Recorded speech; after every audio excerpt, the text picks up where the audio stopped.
What about the way that we administer testosterone? So like I've been in a lot of ladies' nights out where I've got the pellet, I'm doing cream. Like, what do we need to know about the way in which we get it into our so bodies? right now there's no FDA approved female dose testosterone product. That was what I was advocating for at the FDA.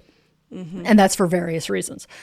But there will be probably within 3 years. We've got a couple of companies that are going to go forward, and it's just going to explode this conversation, right? Like, it's just going to validate what people are doing, and hopefully start having insurance coverage, right? Because the insurances will.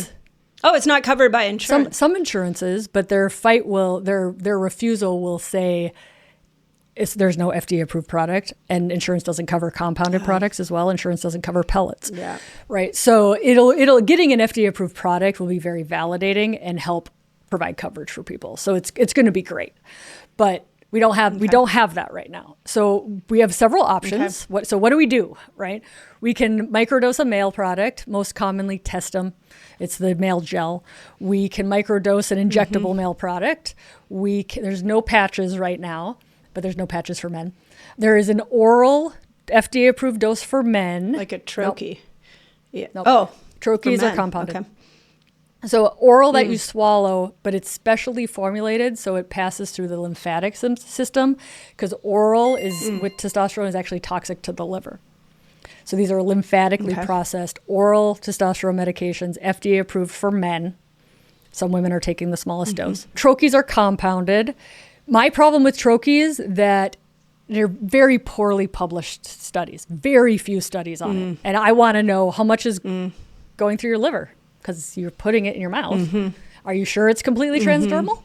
What are your doses on it? How long does it last? What's the half-life? It is so poorly studied, used a lot, but I would say we have the least amount of studies on that. We have way more studies on pellets than we have on troches.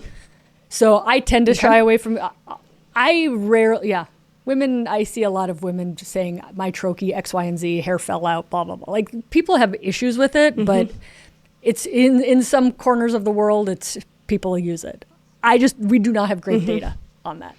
You can get a compounded cream, great data on that. Lots of people do that. I call the cream idiot proof, because you can get like one pump, one dose, instead of trying to microdose a male tube, which can be done, but compounding it's just one pump. Then we've got the pellets. The pellets have been around for decades. And I think there's two schools. There's the I love pellets, everybody pellets, always pellets. And then there's the ban the pellets, right? And those people tend to war with each other. I've seen those camps. Are two camps. I did an Oprah Daily article on this. I tend to say, earn your pellet.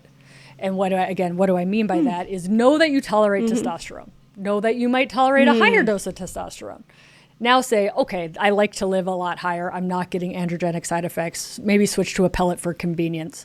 But it's the most expensive, the most invasive, and is expensive, invasive, highest dose. So that's your pellet world.